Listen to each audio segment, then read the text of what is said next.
ചെമ്പനീർപ്പൂവിൻ്റെ ഏറ്റവും പുതിയ വിശേഷങ്ങളിലോട്ട് എല്ലാവർക്കും സ്വാഗതം. അപ്പോൾ ആൻ്റണിക്ക് സച്ചിയോടും രേവതിയുടെ കുടുംബത്തോടുള്ള പകയൊക്കെ നമുക്ക് എല്ലാവർക്കും അറിയാവുന്നതാണ്. അപ്പോൾ ആൻ്റണി സച്ചിയോടുള്ള ആ പക വീട്ടുന്നൊരു എപ്പിസോഡാണ് ഉടനെ വരാൻ പോകുന്നത്. അപ്പോൾ ആ എപ്പിസോഡിനെ കുറിച്ചുള്ള വിശേഷങ്ങളാണ് ഞാൻ എൻ്റെ ഇന്നത്തെ വീഡിയോയിൽ പറയാൻ പോകുന്നത്. വീഡിയോ ഇഷ്ടമെങ്കിൽ ലൈക്ക് ചെയ്യാനും സബ്സ്ക്രൈബ് ചെയ്യാനും മറക്കരുത്. അപ്പോൾ ആൻ്റണിക്ക് രേവതിയോടുള്ള ദേഷ്യം കൂടിയിരിക്കുകയാണ്. കാരണം കഴിഞ്ഞ ദിവസം നമ്മുടെ ആൻ്റണിയും രേവതിയും തമ്മിൽ ഒരു ചെറിയൊരു വഴക്കുണ്ടായിരുന്നു. ആൻ്റണി നമ്മുടെ രേവതിയുടെ സ്കൂട്ടറും പിടിച്ചിരുന്ന് രേവതിയോടൊക്കെ ഒരുപാട് സച്ചിയെപ്പറ്റി മോശമായിട്ട് സംസാരിച്ചപ്പോഴേക്കും നമ്മുടെ രേവതി ഒന്നും നോക്കാതെ തന്നെ ആൻ്റണിയുടെ മുഖത്തിട്ട് ഒറ്റ അടി കൊടുത്തിരിക്കുകയാണ്. അതിൽ ആൻ്റണിക്ക് രേവതിയോട് നല്ല ദേഷ്യമുണ്ട്. അപ്പോൾ ആൻ്റണി മനസ്സിൽ കരുതുന്നുണ്ട്, ഇവക്കിട്ട് ഞാനൊരു പണി കൊടുക്കും, ഇവളെ ഞാൻ കരയിക്കും, നോക്കിക്കോ എന്നൊക്കെ ആൻ്റണി മനസ്സിൽ കരുതുവാണ്. അപ്പോൾ ആൻ്റണി ഈ പക വീട്ടാനായിട്ട് ഉപയോഗിക്കുന്നത് വേറെ ആരെയല്ല, നമ്മുടെ ശ്രുതിയാണ്. ശ്രുതിക്കാകട്ടെ സച്ചിയോടുള്ള ദേഷ്യം 1000 ഇരട്ടി ആയിരിക്കുകയാണ്. കാരണം നമ്മുടെ ശ്രുതി ഗർഭിണിയാണെന്ന് പറഞ്ഞ് ചന്ദ്രോദയത്തിലോട്ട് കയറാൻ ഓർത്തിരിക്കുമായിരുന്നു ശ്രുതി. പക്ഷെ ശ്രുതിയുടെ കള്ളഗർഭം പൊളിച്ചടുക്കിയിരിക്കുവാണ്.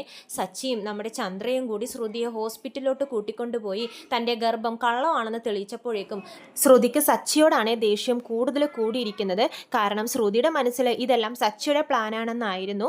ആക്ച്വലി ശരിക്കും ഇത് ചന്ദ്രയാണ് മനസ്സിൽ കരുതിക്കൂട്ടി നമ്മുടെ ശ്രുതിയെ ഹോസ്പിറ്റലിലോട്ട് കൊണ്ടുപോയിരുന്നത്. ചന്ദ്രക്ക് ഒട്ടും വിശ്വസിക്കാൻ പറ്റുന്നില്ലായിരുന്നു ശ്രുതി ഗർഭിണിയാണെന്നുള്ള കാര്യം. പക്ഷേ നമ്മുടെ ശ്രുതിയുടെ മനസ്സിലാണെങ്കിലോ ഇതെല്ലാം സച്ചിയുടെ ഐഡിയ ആണെന്നും സച്ചിയാണ് ചന്ദ്രയെ കരുതിക്കൂട്ടി തൻ്റെ ഗർഭം കള്ളമാണെന്ന് തെളിയിക്കാൻ വേണ്ടി ഹോസ്പിറ്റലിലോട്ട് കൊണ്ടുവന്നതെന്നൊക്കെയാണ് ശ്രുതി മനസ്സിൽ വിചാരിച്ച് വെച്ചിരിക്കുന്നത്. സച്ചി, ഇതിന് നീ അനുഭവിക്കുവാടാ, ഇതിന് ഞാൻ കണക്ക് ചോദിച്ചിരിക്കും, നിന്നെ ഞാൻ കരയിക്കും, ഇതിന് നിനക്ക് ഞാനൊരു തിരിച്ചടി തന്നിരിക്കും എന്നൊക്കെ ശ്രുതി മനസ്സിൽ കരുതി വെച്ചിരിക്കുകയാണ്. അപ്പോൾ ശ്രുതിക്കും അതുപോലെ തന്നെ ആൻ്റണിക്കും സച്ചിയോടുള്ള പക വീട്ടാനുള്ള ഒരവസരം വന്നിരിക്കുകയാണ്. അപ്പോൾ സംഭവം വേറൊന്നുമല്ല, ആൻ്റണി ഒരു പ്ലാൻ വർക്ക് ചെയ്യിക്കുവാണ്. സംഭവം വേറൊന്നുമല്ല, ആൻ്റണി നവീനെ കൊണ്ട് ശ്രുതിയെ വിളിപ്പിക്കും. അപ്പോൾ നവീൻ ശ്രുതിയെ വിളിക്കുമ്പോഴേക്കും ശ്രുതിക്ക് പേടിച്ചിട്ട് ശ്രുതി വീണ്ടും നവീൻ്റെ എന്തെങ്കിലും കാര്യത്തിൽ തീരുമാനം ഉണ്ടാക്കാൻ വേണ്ടി ആൻ്റണിയെ വിളിക്കും. അപ്പോൾ ആൻ്റണിക്ക് തൻ്റെ ആവശ്യം ശ്രുതിയോട് പറയുകയും ചെയ്യാം, ആ തൻ്റെ ആവശ്യത്തിലൂടെ സച്ചിയോടുള്ള പക തീർക്കുകയും ചെയ്യാം. ഇതൊക്കെയാണ് ആൻ്റണിയുടെ പ്ലാന്. അപ്പോൾ ആൻ്റണിയുടെ പദ്ധതി പ്രകാരം ആൻ്റണി ആദ്യം തന്നെ നവീനോട് ശ്രുതിയെ വിളിക്കാൻ പറയുവാണ്. അപ്പോൾ നവീൻ ആൻ്റണിയുടെ ഓഫീസിലിരുന്ന് തന്നെ ശ്രുതിയെ കോൾ ചെയ്യുവാണ്. ശ്രുതി ഫോണിൽ നോക്കുമ്പോഴേക്കും പരിചയമില്ലാത്തൊരു നമ്പർ. ശ്രുതി അറ്റൻഡ് ചെയ്യുമ്പോഴേക്കും ഒരു ചിരിയാണ് കേൾക്കുന്നത്. അപ്പോൾ ശ്രുതി ചോദിക്കുന്നുണ്ട്, ഇതാരാ എൻ്റെ ഫോണിലോട്ട് വിളിച്ചിങ്ങനെ ചിരിക്കുന്നതെന്ന് ചോദിക്കുമ്പോഴേക്കും നവീൻ പറയുന്നുണ്ട്, എന്താ ശ്രുതി, നിനക്ക് എൻ്റെ ചിരി കേട്ട് മനസ്സിലായില്ലേ, നീ എന്നെ ഇത്ര പെട്ടെന്ന് മറന്നോ എന്ന് ചോദിക്കുമ്പോഴേക്കും ശ്രുതിക്ക് ടെൻഷൻ കയറുവാണേ. ഇതാ നവീനാണല്ലോ, നവീൻ്റെ സൗണ്ട് ആണല്ലോ ഇതെന്നൊക്കെ ശ്രുതി ഇങ്ങനെ മനസ്സിലാക്കി കഴിഞ്ഞിട്ട് ഒന്നും മിണ്ടാതെ നിൽക്കുവാണ്. എന്നിട്ട് എന്ത് വേണം നിനക്കെന്ന് ശ്രുതി ചോദിക്കുമ്പോഴേക്കും നവീൻ പറയുന്നുണ്ട്, ഡയറക്റ്റായിട്ട് പോയിന്റിലോട്ട് തന്നെ വന്നല്ലോ, കുറച്ചുനാൾ എൻ്റെ ശല്യമില്ലാതിരുന്നപ്പോൾ സമാധാനമായിട്ട് ഇരിക്കുമായിരുന്നല്ലേ, ഞാൻ ഇനി വിളിക്കില്ലെന്ന് നീ കരുതിയോ, ആളെ വിട്ട് എന്നെ കൊല്ലാൻ നോക്കിയതൊക്കെ ഞാൻ അറിഞ്ഞു എന്ന് പറയുമ്പോഴേക്കും ശ്രുതിക്ക് അതൊരു ഷോക്കാവുകയാണേ.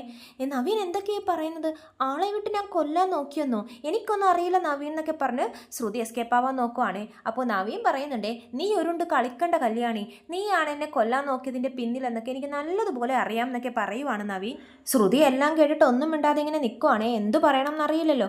അപ്പോൾ നവീൻ പറയുന്നുണ്ട്, ഞാൻ നിന്നെ കുറച്ച് തെറ്റിദ്ധരിച്ചു, എല്ലാം നേരത്തെ പറയേണ്ടതായിരുന്നു, നീ ഒരു പഠിച്ച കള്ളിയാ കല്യാണി, നേരത്തെ തന്നെ ഒരു കല്യാണവും കഴിച്ച് അതിലൊരു കുട്ടി ഉണ്ടാക്കി ആ വിവരം മറച്ചു വെച്ചു നീ വേറൊരു കുടുംബത്തെ പറ്റിച്ചുകൊണ്ടിരിക്കുമായിരുന്നു, അതും പോരാനിട്ട് എന്നെ ആളെ വെച്ച് കൊല്ലിക്കാനും നോക്കി, പക്ഷേ ഞാൻ ചത്തില്ല കേട്ടോ, ചത്തെങ്കിൽ എനിക്ക് നിന്നോട് ഇതുപോലെ സംസാരിക്കാൻ പറ്റുമായിരുന്നു എന്ന് പറഞ്ഞ് ചിരിക്കുന്നുണ്ട്. നീ എന്തായാലും പഠിച്ച കള്ളി തന്നെയാ, ഡോണക്ക് ഡോൺ ആണെന്നൊക്കെ പറയുന്നുണ്ട് നമ്മുടെ നവീൻ. അപ്പോൾ ശ്രുതി പറയുന്നുണ്ട്, ഞാൻ നിന്നെ കൊല്ലാനൊന്നും നോക്കിയിട്ടില്ല നവീൻ, നീ എന്തൊക്കെയാണ് പറയുന്നത്, നിനക്കിപ്പോൾ എന്താ വേണ്ടതെന്ന് ചോദിക്കുമ്പോഴേക്കും നവീൻ പറയുന്നുണ്ട്, എനിക്ക് എന്താ കല്യാണി വേണ്ടത്, എനിക്ക് പണമാണ് വേണ്ടത്, നീ അതെനിക്ക് തരണം, കൂടുതലൊന്നുമല്ല, ഒരു 1,00,000 രൂപ മതി എന്ന് പറയുമ്പോഴേക്കും ശ്രുതി 1,00,000 എന്നിങ്ങനെ ഞെട്ടിക്കൊണ്ട് ചോദിക്കുന്നുണ്ട്. അപ്പോൾ നവീൻ പറയുന്നുണ്ട്, അതൊരു ചെറിയ എമൗണ്ട് അല്ലേ, നിനക്ക് രാജയോഗം, നല്ലൊരു കുടുംബത്തിലോട്ടല്ലേ നിന്നെ കെട്ടിച്ചോണ്ടും പോയിരിക്കുന്നത്, നിനക്ക് പൈസയൊക്കെ നിസ്സാരമല്ലേ, ആ ജീവിതം തകരാതിരിക്കാനുള്ള കൂലിയായിട്ട് ഇത് കണ്ടാൽ മതി, അല്ലെങ്കിൽ എന്നെ കൊല്ലാൻ നോക്കിയത് പ്രതിഫലമായിട്ടും കൂട്ടിയാൽ മതി, എന്നെ കൊല്ലാൻ നോക്കുമ്പോൾ പ്രൊഫഷണൽ ആയിട്ടുള്ള ആളെ വെച്ചൊക്കെ കൊല്ലാൻ നോക്കണ്ടേ, അപ്പോൾ പിന്നെ ഈ ശല്യം ഉണ്ടാവില്ലായിരുന്നു, ഇത് ഏതോ ഒരു ലോക്കൽ റൗഡിയെ വെച്ച് അവരെന്നെ എന്തൊക്കെയോ ചെയ്ത് ഈ നാട്ടിൽ നിന്ന് പറഞ്ഞു വിട്ടു, എനിക്കിനി ജീവിക്കണ്ടേ കല്യാണി, അതുകൊണ്ട് എനിക്ക് ഈ പൈസ വേണം എന്ന് നവീൻ ഉറപ്പിച്ച് പറയുവാണ്. ശ്രുതി എന്ത് പറയണം എന്നറിയാതെ ഇങ്ങനെ ടെൻഷൻ അടിച്ച് നിൽക്കുവാണേ. എന്നിട്ട് പറയുന്നുണ്ട്, എൻ്റെ കയ്യിൽ ഇപ്പോൾ അത്ര കാശൊന്നും ഇല്ല നവീൻ എന്ന് പറയുമ്പോഴേക്കും നവീൻ പറയുന്നുണ്ട്, ആദ്യം നീ എപ്പോഴും ഇത് തന്നെയാണ് പറയാറ്, പക്ഷെ എനിക്ക് കാശ് നീ എപ്പോഴും കൃത്യമായിട്ട് തരാറുമുണ്ട്, ഇതും അതുപോലെ തന്നാൽ മതി, 1,00,000 രൂപ എനിക്ക് വേണമെന്ന് നവീൻ വീണ്ടും പറയുവാണ്. എൻ്റെ കയ്യിൽ അത്രയും പൈസയൊന്നുമില്ല, ഞാൻ ആകെ പ്രശ്നത്തിൽപ്പെട്ടിരിക്കുവാന്ന് പറയുമ്പോഴേക്കും നവീൻ പറയുന്നുണ്ട്, എനിക്കൊന്നും കേൾക്കണ്ട, ഞാൻ ചോദിച്ച പൈസ എനിക്ക് കിട്ടണം, അല്ലെങ്കിൽ നിന്നെക്കുറിച്ചുള്ള രഹസ്യങ്ങൾ ഞാൻ ആ വീട്ടുകാരോട് പോയി പറയുന്നൊക്കെ പറഞ്ഞ് ശ്രുതിയെ ഭീഷണിപ്പെടുത്തുവാണ്. എന്നിട്ട് കോള് കട്ട് ചെയ്യുന്നുണ്ട് നവീൻ. ആൻ്റണി ഇതൊക്കെ നവീൻ്റെ അടുത്തിരുന്ന് കേട്ടിങ്ങനെ രസിച്ചിരിക്കുവാണ്. ശ്രുതിയാണെങ്കിലോ ആകെ ടെൻഷനാവുകയാണേ. ശ്രുതി നമ്മുടെ ആൻ്റണി വിചാരിച്ചതുപോലെ തന്നെ ഫോൺ എടുത്ത് ആൻ്റണിയെ വിളിക്കുവാണ്. അപ്പോൾ ശ്രുതിയുടെ കോള് കാണുന്നതും ആൻ്റണി നവീനോട് പറയുന്നുണ്ട്, കണ്ടില്ലേ ഞാൻ പറഞ്ഞില്ലേ അവളെന്നെ വിളിക്കുമെന്ന്. എന്നിട്ട് കോൾ അറ്റൻഡ് ചെയ്ത് സ്പീക്കറിലാണ് സംസാരിക്കുന്നത്. എന്താ ശ്രുതി എന്ന് ചോദിക്കുമ്പോഴേക്കും ശ്രുതി പറയുന്നുണ്ട്, ആൻ്റണിയല്ലേ പറഞ്ഞത് ആ നവീൻ്റെ ശല്യം ഇനി ഉണ്ടാവില്ലെന്ന്, അവൻ എന്നെ ഇപ്പോൾ വിളിച്ചു, പൈസക്ക് വേണ്ടി എന്നെ ഭീഷണിപ്പെടുത്തുകയെന്ന് പറയുമ്പോഴേക്കും ആൻ്റണി പറയുന്നുണ്ട്, ഒരാഴ്ച അവൻ ഈ മുറിയിലിട്ട് ഞങ്ങൾ ഒരുപാടിട്ട് പെരുമാറിയതല്ലേ, അതിൻ്റെ പകയും ദേഷ്യമൊക്കെ അവൻ്റെ മനസ്സിലുണ്ടാവും, അതായിരിക്കും അവൻ ഇങ്ങനെയൊക്കെ ചെയ്യുന്നതെന്ന് പറയുമ്പോഴേക്കും ശ്രുതി പറയുന്നുണ്ട്, ഞാനിപ്പോൾ ആകെ പ്രശ്നത്തിൽ ആൻ്റണി, എൻ്റെ കയ്യിൽ അത്രയും പൈസയൊന്നുമില്ല, നീ ഇതിലൊരു തീരുമാനം ഉണ്ടാക്കി തരണം എന്ന് പറയുമ്പോഴേക്കും ആൻ്റണി പറയുന്നുണ്ട്, ശ്രുതി ടെൻഷൻ അടിക്കണ്ട, അവൻ്റെ കാര്യം ഞങ്ങൾ നോക്കിക്കോളാം, അവനെ വീണ്ടും ഞങ്ങൾ ആളെ വിട്ടൊന്ന് ഭീഷണിപ്പെടുത്തി പെരുമാറിക്കോളാം എന്ന് പറയുമ്പോഴേക്കും ശ്രുതി പറയുന്നുണ്ട്, ദേ ഇത് കഴിഞ്ഞ പ്രാവശ്യത്തെ പോലെ ആകരുത്, അവൻ ഇനി എന്നെ ശല്യപ്പെടുത്തരുതെന്ന് പറയുമ്പോഴേക്കും ആൻ്റണി പ്രോമിസ് എടുക്കുവാണ്. പക്ഷേ ആൻ്റണി പറയുന്നുണ്ട്, ഞാൻ നിനക്കൊരു സഹായം ചെയ്ത് തരുമ്പോഴേക്കും നീ എനിക്ക് പ്രതിഫലമായിട്ടൊരു സഹായം കൂടി ചെയ്യണം എന്ന് പറയുവാണ്. അപ്പോൾ ശ്രുതി ചോദിക്കും, ഞാനോ, എൻ്റെ എന്ത് സഹായം ആൻ്റണിക്ക് വേണ്ടിയെന്ന് ചോദിക്കുമ്പോഴേക്കും ആൻ്റണി പറയുന്നുണ്ട്, നീ എനിക്ക് സച്ചിയുടെ കാറിൻ്റെ കീ എടുത്ത് തരണം എന്ന് പറയുവാണ്. ശ്രുതിക്ക് അപ്പോൾ അതൊരു ഷോക്കാവുകയാണ്. സച്ചിയുടെ കാറിൻ്റെ കീയോ, അതെന്തിനാ ആൻ്റണിക്കെന്ന് ചോദിക്കുമ്പോഴേക്കും ആൻ്റണി പറയുന്നുണ്ട്, ആ ഒരു കാര്യമുണ്ട്, കുറച്ച് നേരത്തേക്ക് മതി, അത് ഞാൻ അപ്പോൾ തന്നെ തിരിച്ചു തന്നേക്കാം എന്ന് പറയുവാണ്. അപ്പോൾ ശ്രുതി പറയുന്നുണ്ട്, ഞാൻ എങ്ങനെ ആൻ്റണി സച്ചിയുടെ കാറിൻ്റെ കീ എടുക്കുന്നത്, ഞാനിപ്പോൾ ആ വീട്ടിലല്ല ഉള്ളതെന്ന് പറയുമ്പോഴേക്കും ആൻ്റണി പറയുന്നുണ്ട്, അതൊന്നും എനിക്കറിയേണ്ട ശ്രുതി, നിനക്ക് ഈ ഒരു സഹായം ഞാൻ ചെയ്തു തരണം എന്നുണ്ടെങ്കിൽ നീ സച്ചിയുടെ കാറിൻ്റെ കീ എൻ്റെ കയ്യിൽ ഏൽപ്പിക്കുന്ന അടുത്ത നിമിഷം ഞാൻ നവീൻ്റെ കാര്യത്തിൽ ഒരു തീരുമാനം ഉണ്ടാക്കിക്കോളാം എന്ന് പറയുവാണ്. എങ്ങനെ ആ കീ എടുക്കണമെന്ന് നീ നല്ലതുപോലെ ആലോചിച്ച് തീരുമാനിക്കുക എന്ന് പറഞ്ഞിട്ട് കോള് കട്ട് ചെയ്യുവാണ്. കോള് കട്ട് ചെയ്യുന്നതിന് മുമ്പ് ശ്രുതി വേറൊരു കാര്യം കൂടി ചോദിക്കുന്നുണ്ട്, കാറിൻ്റെ കീ എങ്ങനെ ഞാൻ എടുക്കാനാ, സച്ചി എപ്പോഴും ഓട്ടത്തിലായിരിക്കില്ല എന്ന് ചോദിക്കുമ്പോഴേക്കും ആൻ്റണി പറയുന്നുണ്ട്, രാവിലെ വേണ്ട ശ്രുതി, എനിക്ക് വൈകിട്ട് മതി, സച്ചി പണിയൊക്കെ കഴിഞ്ഞ് വീട്ടിലെത്തുമ്പോഴേക്കും ആ കാറിൻ്റെ കീ ഒന്ന് എടുത്ത് തന്നാൽ മതി, പിന്നെ കുഴപ്പമില്ലല്ലോ, അവൻ ഉറങ്ങി എഴുന്നേൽക്കുന്നതിന് മുമ്പ് ഞാൻ ആ കീ തിരിച്ചേൽപ്പിച്ചേക്കാം എന്നൊക്കെ ആൻ്റണി പറയുവാണ്. എങ്ങനെയെങ്കിലും എനിക്ക് അതെടുത്ത് തരണം എന്ന് പറഞ്ഞിട്ടാണ് കോള് കട്ട് ചെയ്യുന്നത്. ശ്രുതിയും പറയുന്നുണ്ട്, എടുത്തു തരാം, എനിക്ക് നവീൻ്റെ കാര്യത്തിൽ ഒരു തീരുമാനം ഉണ്ടാക്കി തന്നാൽ മതി എന്ന് മാത്രം പറയും. പിന്നെ ശ്രുതി എന്ത് ചെയ്യുന്നു വെച്ചാൽ ആ കീ എടുക്കാൻ ശ്രുതിയെ സഹായിക്കാൻ പറ്റിയ ഒരേ ഒരാൾ ഭാമയാണ്. കാരണം ശ്രുതിക്ക് ആ വീട്ടിൽ ചന്ദ്രോദയത്തിലോട്ട് കയറാൻ പറ്റില്ല. പക്ഷേ ഭാമ ആൻറ്റി തനിക്ക് വേണ്ടി എന്ത് സഹായവും ചെയ്തു തരുമെന്ന് ശ്രുതിക്കറിയും. അവിടെ പോയി ഒന്ന് തൂങ്ങിച്ചാകും എന്ന് പറഞ്ഞാൽ മതിയല്ലോ, ഭാമ ആൻറ്റിയെ കരഞ്ഞു കാണിച്ചാൽ ഭാമ ആൻറ്റി അതിൽ വീഴുമെന്നും ശ്രുതിക്ക് നല്ല ബോധമുണ്ട്. അപ്പോൾ ശ്രുതി എന്ത് ചെയ്യുന്നു വെച്ചാൽ പിറ്റേ ദിവസം രാവിലെ തന്നെ ഭാമയുടെ വീട്ടിലോട്ട് പോവാണ്. ശ്രുതിയെ കാണുമ്പോൾ തന്നെ ഭാമ ഒരുപാട് ചീത്തയൊക്കെ പറയുന്നുണ്ട്. നീ എന്താ ശ്രുതി, എന്നെ വീണ്ടും പറ്റിച്ചല്ലേ, നീ ഗർഭിണിയാണെന്നൊക്കെ എന്നോട് കള്ളം പറഞ്ഞതായിരുന്നു അല്ലേ, എങ്ങനെ നിനക്കിങ്ങനെ കള്ളം പറയാൻ തോന്നി എന്നൊക്കെ പറഞ്ഞിട്ട് ഭാമ ഒരുപാട് ചീത്ത പറയുമ്പോഴേക്കും ശ്രുതി തൻ്റെ കള്ളക്കരച്ചിലെ നാടകം ഇറക്കുവാണ്. അത് പിന്നെ ഭാമ ആൻറ്റി, എനിക്ക് ശ്രുതി അത്രയ്ക്ക് ഇഷ്ടമാണ്, ആ വീട്ടിൽ കയറി പറ്റാൻ വേണ്ടിയിട്ടാണ് ഞാൻ അങ്ങനെയൊക്കെ പറഞ്ഞത്, എൻ്റെ വയറ്റിലും കുഞ്ഞുണ്ടെന്ന് പറഞ്ഞാൽ ആ വർഷയെ പരിചരിക്കുന്നത് പോലെ അവരെന്നെയും പരിചരിക്കില്ലേ, എന്നെ സ്നേഹിക്കില്ലേ, ആ വീട്ടിലോട്ട് കൂട്ടിക്കൊണ്ട് പോവില്ലേ, അതൊക്കെ ഓർത്തിട്ടാണ് ഞാൻ എങ്ങനെയൊക്കെ ചെയ്തത്, എന്നോട് ക്ഷമിക്കണം ഭാമ ആൻറ്റി, ഭാമ ആൻറ്റി എൻ്റെ അമ്മയാണെന്നൊക്കെ പറഞ്ഞ് പിന്നെയും ഒരുപാട് സോപ്പിടുന്നുണ്ട് ശ്രുതി. ശ്രുതിയുടെ കരച്ചിൽ കാണുമ്പോഴേക്കും നമ്മുടെ ഭാമയുടെ മനസ്സ് പതിവ് പോലെ തന്നെ അലിയുവാണ്. അപ്പോൾ ശ്രുതി പറയുന്നുണ്ട്, ഭാമ ആൻറ്റി എനിക്കൊരു സഹായം ചെയ്തു തരാമോ എന്ന് ചോദിക്കുകയാണ്. അപ്പോൾ ഭാമ ചോദിക്കും, എന്ത് സഹായമാണ് ശ്രുതി? അപ്പോൾ ശ്രുതി പറയുന്നുണ്ട്, എനിക്ക് അത്യാവശ്യമായിട്ടൊരു സ്ഥലം വരെ പോകാനുണ്ട്, ഭാമ ആൻറ്റി എന്ത് ചെയ്യണം എന്ന് വെച്ചാൽ രാത്രി ആകുമ്പോഴേക്കും എനിക്ക് ശ്രുതിയുടെ ആ കാറിൻ്റെ കീ ഒന്നെടുത്ത് തരണം എന്ന് പറയുവാണേ. അപ്പോൾ ഭാമ ചോദിക്കും, ശ്രുതിയുടെ കീയോ, അതെന്തിനാ ഞാൻ എടുത്തോണ്ടും വരുന്നതെന്ന് പറയുമ്പോഴേക്കും ശ്രുതി പറയുന്നുണ്ട്, എനിക്ക് പോയി എടുക്കാൻ പറ്റില്ലല്ലോ, എനിക്കൊരു ആവശ്യത്തിനാണെന്ന് പറഞ്ഞാൽ തരത്തുമില്ല. ഭാമ ആൻറ്റി ആ വീട്ടിലോട്ട് പോകുന്ന നേരത്ത് അവിടെ നിന്നും പയ്യെ ആരും അറിയാതെ ആ സ്റ്റാൻഡിൽ തൂക്കിയിട്ടുണ്ടാവും. അവിടെ നിന്നും ആ കീയുടെ അടയാളമൊക്കെ പറഞ്ഞു കൊടുക്കുന്നുണ്ട് സച്ചിയുടെ. എന്നിട്ട് പറയുന്നുണ്ട്, അതാണ് എൻ്റെ ശ്രുതിയുടെ കാറിൻ്റെ കീ, അതൊന്ന് എനിക്ക് എടുത്തു തരണം ഭാമ ആൻറ്റി, അത്യാവശ്യമായതുകൊണ്ടാന്ന് പറയുമ്പോഴേക്കും ഭാമ പറയുന്നുണ്ട്, അല്ല നിനക്കെന്തിനാ ശ്രുതിയുടെ കാറിൻ്റെ കീ എന്ന് പറയുമ്പോഴേക്കും ശ്രുതി പറയും, എനിക്ക് ആവശ്യമുള്ളത് കൊണ്ടല്ലേ ഭാമ ആൻറ്റി, പ്ലീസ് എനിക്ക് ശ്രുതിയുടെ കാറിൻ്റെ കീ വേണം, ഭാമ ആൻറ്റി എന്നെ സഹായിച്ചേ പറ്റുള്ളൂ എന്ന് പറഞ്ഞ് അവിടെ നിന്നും കരയുവാണേ. അപ്പോൾ ഭാമ പറയും, അത് പിന്നെ ഞാൻ എങ്ങനെയാണ് ശ്രുതിയുടെ കാറിൻ്റെ കീ എടുക്കുന്നതെന്ന് ചോദിക്കുമ്പോഴേക്കും അവിടെ ചന്ദ്രാൻ്റിയെ കാണാൻ പോകുന്നത് പോലെ പോയിട്ട് ആ സ്റ്റാൻഡിൽ നിന്നും ആരും അറിയാതെ എടുത്ത് തന്നാൽ മതി. ഒരു 10 മിനിറ്റ് കഴിയുമ്പോൾ ഞാൻ തന്നെ അത് ബാമാൻ്റിയെ തിരിച്ചേൽപ്പിച്ചേക്കാം. അപ്പോൾ ആരും അറിയാത്ത പോലെ അത് അവിടെ തന്നെ തൂക്കി ഇട്ടാലും മതി എന്നൊക്കെ ശ്രുതി പറയുവാണേ.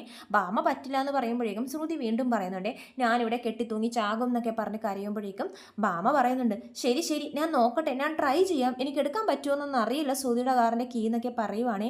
പക്ഷേ ബാമക്കറിയില്ലല്ലോ ശ്രുതിയുടെ കാറിൻ്റെ കീ എന്ന് പറഞ്ഞ് അടയാളം പറഞ്ഞു കൊടുത്തത് നമ്മുടെ സച്ചിയുടെ കാറിൻ്റെ കീ ആണെന്ന്. അങ്ങനെ ശ്രുതി ആ പരിശ്രമത്തിൽ വിജയിച്ചിരിക്കുകയാണ്.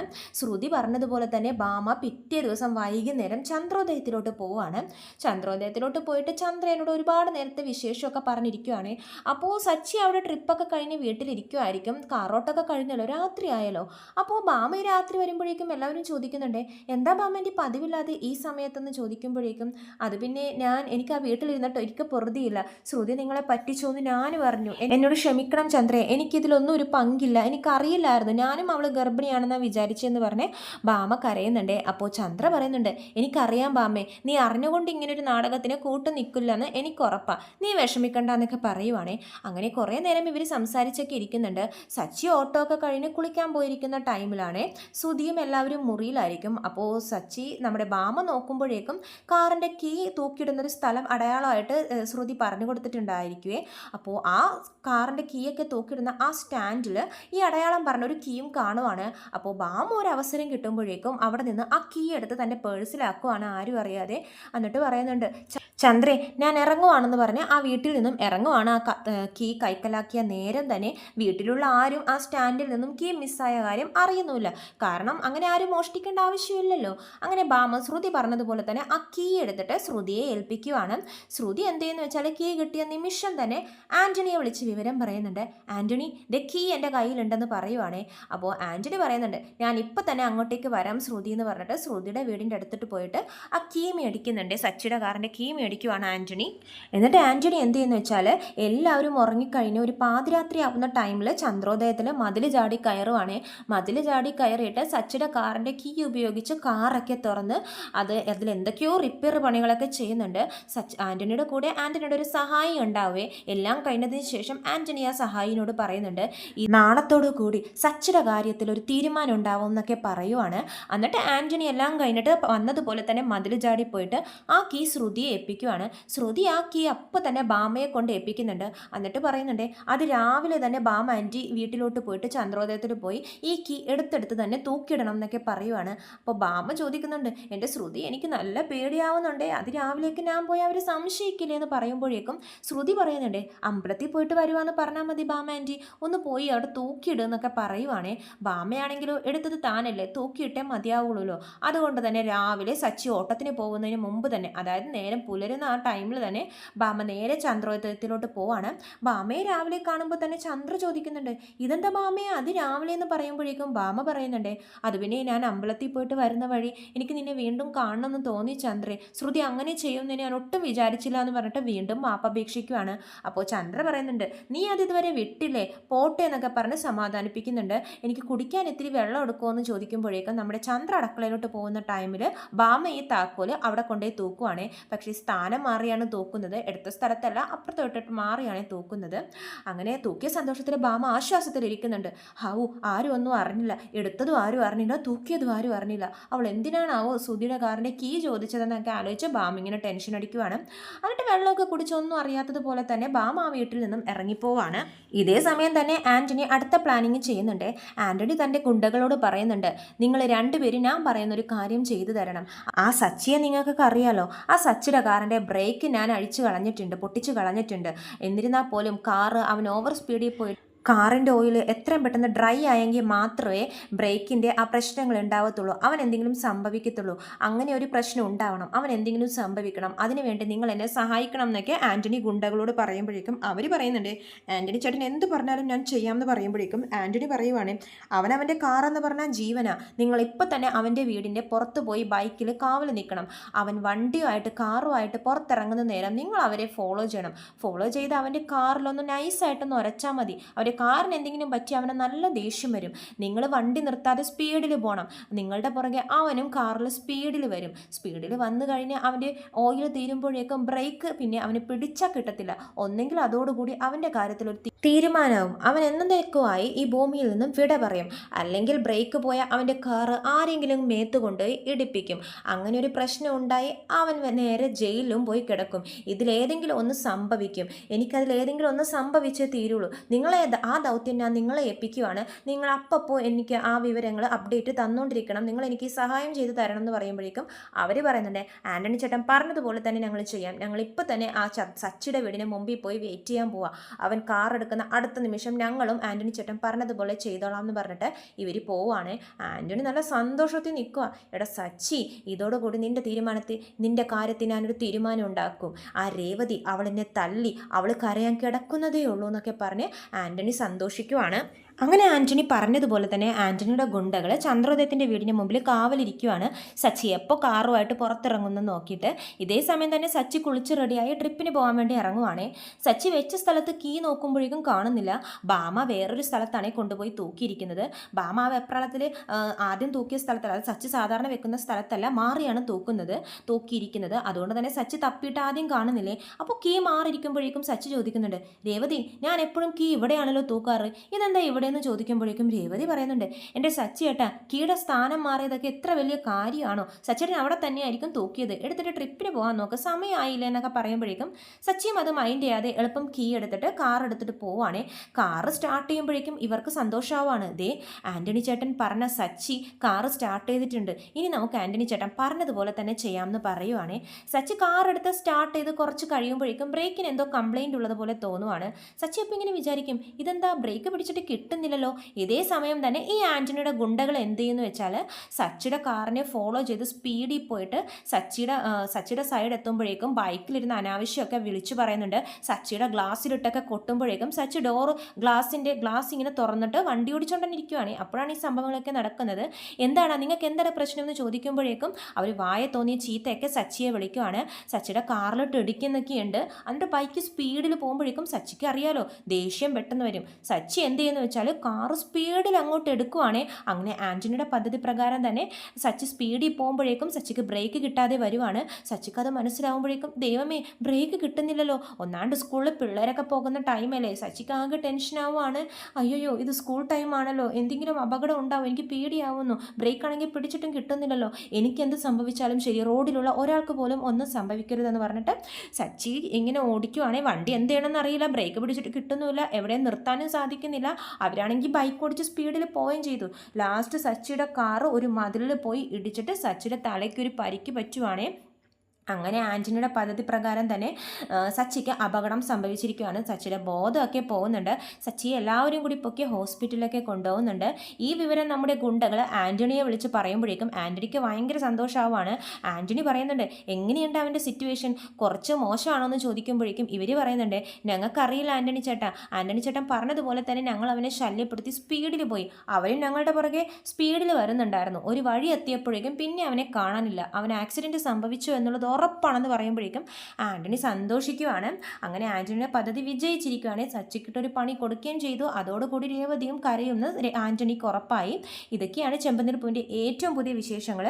കൂടുതൽ വിശേഷങ്ങൾ ഞാൻ എൻ്റെ ചാനലിലൂടെ അപ്ലോഡ് ചെയ്യുന്നതാണ്. ചാനൽ സബ്സ്ക്രൈബ് ചെയ്യാത്തവർ സബ്സ്ക്രൈബ് ചെയ്യണം. വീഡിയോ ഇഷ്ടമായെങ്കിൽ ലൈക്ക് ചെയ്യാനും മറക്കരുത്. എല്ലാവർക്കും നന്ദി.